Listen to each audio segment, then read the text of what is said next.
Hi, everyone, and welcome to F-Bomb Friday. I am your host, Tracy Preston, along with my husband, Todd. Hey, hon. Hey, baby. I'm so excited about the story that you wrote up for us today, and I know that our listeners are going to love it. So, let's hit it. This is Season 5, Episode 9, F-Bomb Friday, the 5 ghost ships of the Great Lakes. The Great Lakes are Earth's largest freshwater system, holding 21% of the world's fresh water. That's just mind-boggling, if you ask me. Their formation began around 14,000 years ago as the Wisconsin Glacier receded, leaving behind depressions that filled with meltwater. The lake's basins, however, have a much longer history, some dating back over 1 billion years. The weight of the glacial ice over thousands of years depressed the earth, creating basins that became what we know as the Great Lakes. As the glaciers retreated, water settled into the valleys, leaving only hilltops above water, which formed 35,000 islands. Humans arrived approximately 14,000 years ago and used the waterways for transportation and to hunt and gather food. The history of the Great Lakes ships began with early European vessels like brigantines, schooners, and sloops that were primarily used by the British and the French during the 1700s. The first steam-powered vessels appeared on the lakes around 1817, and over time, these evolved into larger, more specialized bulk freighters that had significant innovations, such as the introduction of iron and then steel hulls. The stormiest months on the Great Lakes are October and November. Ever since people have been traveling on the Great Lakes, storms have taken lives and vessels with an estimated 6,000 to 10,000 shipwrecks and over 30,000 lives lost. Yeah, you heard that right. Isn't that bonkers? It's a lot of dead people. A lot. Who knew? Yep. The first sailing vessel on the upper lakes was Le Griffon. This ship was lost on its return from Green Bay, Wisconsin in 1679. Since that time, many memorable storms have swept the lakes, taking men and ships to their death. The large expanse of the lakes allow waves to build to substantial heights, and the open water can even alter the weather, such as fog and lake effect snow. The tallest wave recorded was in Lake Superior in 2022, with a height of 28 feet and 8 inches and an unofficial height of over 40 feet. That's frightening. That's a huge wave. Right? That's like the kind of stuff you see in movies. Yeah. It's just bonkers. All right, so lake effect snow is a phenomenon that occurs when cold air moves over warmer bodies of water. The lower layer of air is heated by the water, and it rises through the colder air, picking up water vapor. The vapor then freezes and falls on the leeward shores. Lake effect snow is common in the Great Lakes region during the late fall and throughout the winter months. The snow often occurs in narrow bands that dump large amounts of snow. Storm winds can alter the lakes as well, with large systems causing storm surges that lowers lake levels several feet on one side while raising it even higher on the other side. That's something I never knew. Yeah, and the best way to visualize that is to have like a glass of water and just kind of shift it back and forth. That's essentially what the lake does with these strong winds. Makes total sense. Yep. The shallowest of the Great Lakes is Lake Erie, and it sees storm surge rises of 8 to 10 feet. These storm surges cause large standing waves called seeches that cause short-term irregular lake level changes, killing people swept off beaches and piers and sometimes sinking boats. These storm surges caused by the Great Lakes storms in 1868 and 1869 were one of the main reasons behind establishing a national weather forecasting service in order to alert port cities of approaching storms. That's an interesting piece of history. Mm-hmm. Arguably, the most famous shipwreck of the Great Lakes is the SS Edmund Fitzgerald. The Fitzgerald was a freighter that was the largest on the Great Lakes when it first launched in 1958. In 1975, the ship was lost, along with its entire crew of 29 members. The ship sunk in the icy waters of Lake Superior. The sinking was caused by a number of factors, including storm damage. The Fitzgerald was taking on water due to earlier damage sustained from a storm, which increased the amount of water that flooded the deck during the storm. Now, Gordon Lightfoot, a Canadian singer, songwriter, even wrote a song about this ship. You may have heard it. It's called The Wreck of the Edmund Fitzgerald. Gordon Lightfoot's song hit the radio in 1976, 1 year after the sinking of the Edmund Fitzgerald. He was so inspired to write the song after he had read an article on it, and the lyrics hold true to the real story of the sinking. So if you haven't heard it, it's a must listen. Yeah, and it's a good one. It is. Total classic. Mm-hmm. So let's dive into the 5 ghost ships, shall we?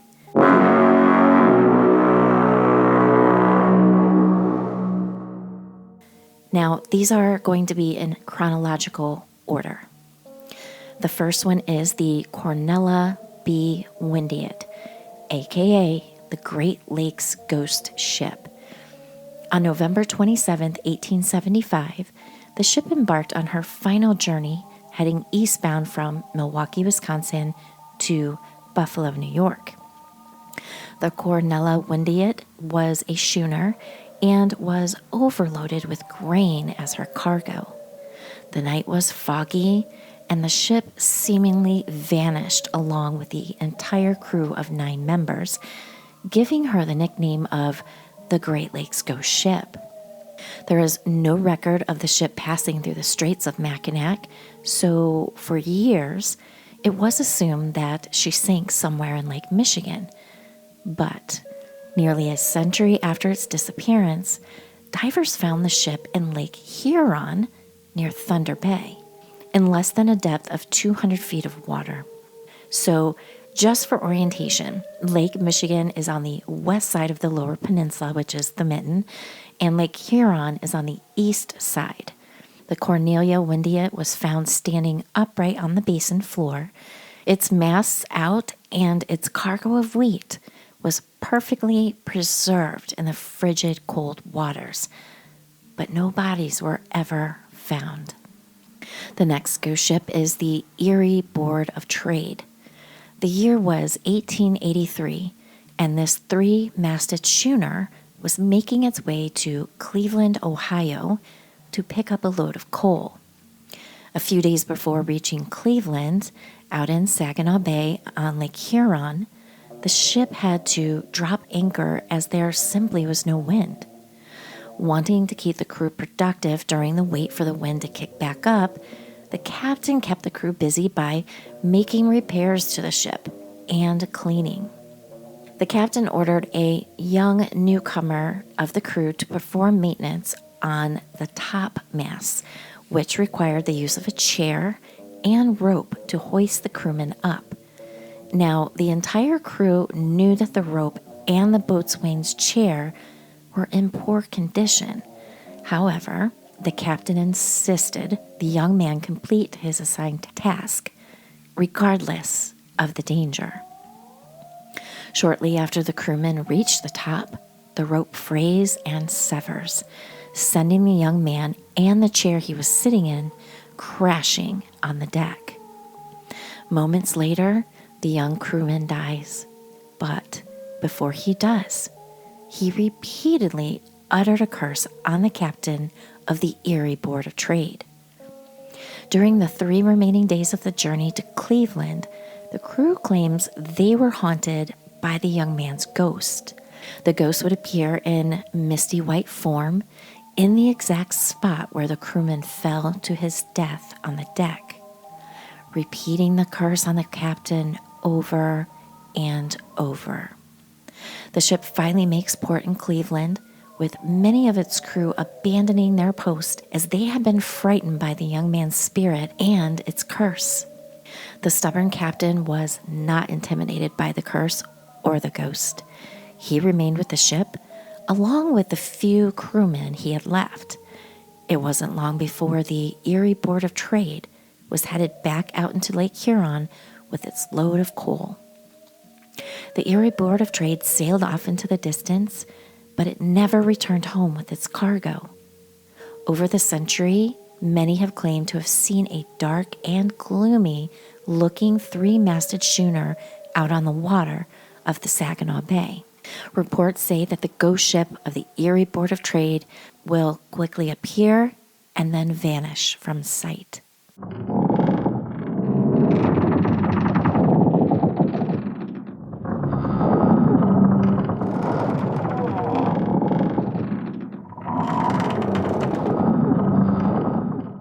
The SS Western Reserve was constructed in 1890.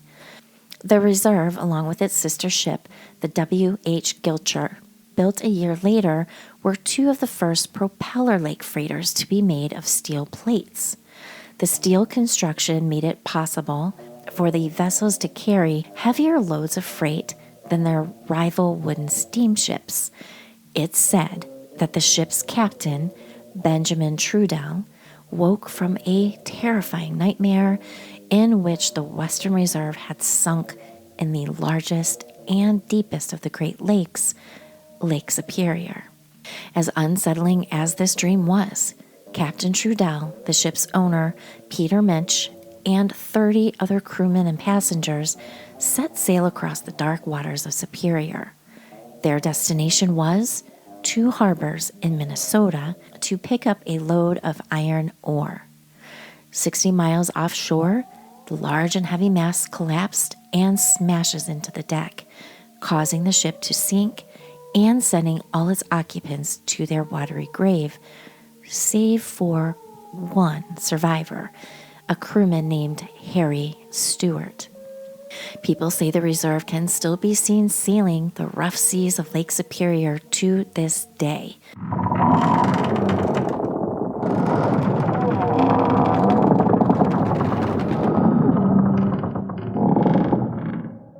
And voices and laughter can be heard aboard the ghost ship. The W.H. Gilcher was built in 1891, a year after her sister, the Western Reserve. The Gilcher was a big deal, as it was piloting an experimental steel hull. In October of 1892, the ship set sail with its crew of 18 men and a cargo of coal from Buffalo, New York, to Milwaukee, Wisconsin. The ship sailed into a cloud of fog as it passed through the Straits of Mackinac. The Gilcher fell victim to a strong gale on Lake Michigan. Its crew were never seen or heard from again. However, some reports suggest the Gilcher still sails through the fog near Mackinac Island, just as it did on that fateful day with the loss of her sister ship, the Reserve. Just 8 weeks prior, a full investigation was performed, and new standards for steel construction of ships were implemented. And last but not least is the SS Bannockburn, aka the Flying Dutchman of the Great Lakes. The Bannockburn left Thunder Bay, the upper right-hand side of Michigan's Lower Peninsula. It was a snowy and cold afternoon on November 21st, 1902. The captain of a passing ship, the SS Algonquin, spots the Bannockburn sometime around noon, but within minutes, it disappears. Accounts suggest that the ship had run aground, meaning it hit the ground in shallow water and possibly got stranded on Caribou Island. Although it's not entirely known what happened with the ship or its crew, the wreck of the ship has never been found, with the exception of an oar and a single life preserver. No bodies were ever recovered. Within a year of her disappearance, the SS Bannockburn gained a reputation for being a ghost ship and was given the nickname of the Flying Dutchman of the Great Lakes. Legends say the Bannockburn can still be seen today, sailing the waters between Port Austin on Michigan's thumb and the Sioux Locks of Lake Superior. Well, that was an interesting story, sweetie. Mm-hmm. Right. And there's not as many shipwrecks, at least not with these larger ships, as there used to be, because they've made so many improvements with the shipbuilding. If you pull up a map of all the shipwrecks in the Great Lakes, the lakes are full. They are full at the bottom with all these shipwrecks. It's crazy. They're inland seas, really. Right. And I was surprised. I knew there were sunken ships, but I had no idea. So when you showed me the images of the lakes with all the little boats drawn on it, Mm-hmm. It looks like snow all over the water. That's how many there are. Right. It's mind-blowing. Yeah. I remember being a kid and being up on the sand dunes and looking out on Lake Michigan and just being in total awe and just seeing the curvature of the horizon and seeing nothing but water as far as your eyes could see. Yeah, it's definitely a freshwater ocean. Yeah. And also, I've had friends when I lived in Florida. They were surfers. I think I've talked about this before, or at least in conversation with you or whatever, but I was telling them, there's amazing waves in the Great Lakes. And I was made to feel like that was foolish. I didn't know what I was talking about. But then in a surf shop, one of the big surfers back in the day, I'm talking like this is like early 2000s, the cover of it was, had said, this one guy who was the big surfer said that some of the best waves he's ever surfed were in Lake Michigan. Oh, yeah. That was a rub it in your face moment. I was that girl. I did do that. Well, now Lake Michigan is the most dangerous, and because it has such long shores on each side, so there's nothing to break up these waves or the winds as they come passing through. Right, because the wind pattern is west to east. West to east, yep. Right, so that makes sense. Right. Big time. I almost drowned in Lake Michigan. Really? Yeah, because, way back in the day, Chelsea Sunken and I and her family were all camping, and we were out there body surfing. Courtney Sunken, as you know, is a big dude. Yeah. He's a big dude. And the wave tossed him over on top of me, which then shoved me down to the floor of the lake. And my eyes were open, and I was just spinning, tumbling. And all I could see was sand going everywhere. I'm like, oh, this is where I'm going to die. Wow. Yeah, but luckily I didn't. Clearly, I'm still here. Yeah. I mean, it's a powerful force, that water and that undertow. Oh, man. You know. And I believe, isn't it Lake Michigan that has the worst as far as the undertow? Yeah. Like a ton of people drowned from the undertow, period, every year. It's frightening. So it's beautiful because it is freshwater, and there aren't sharks or anything like that, but there's some big fish in there. There's some pretty big fish. Yeah. Pretty big fish. Well, this is a great story. And also when Todd and I were watching a couple of YouTube videos on some of the ghost ships of Michigan, they were filming shooting a movie, and I can't remember if it was on Superior. I don't know if you remember or not, but as they were doing a shot, the videographer or the cameraman, he's like, "Yo, what's that?" And so he panned over and zoomed in, and it was a ghost ship. Yeah.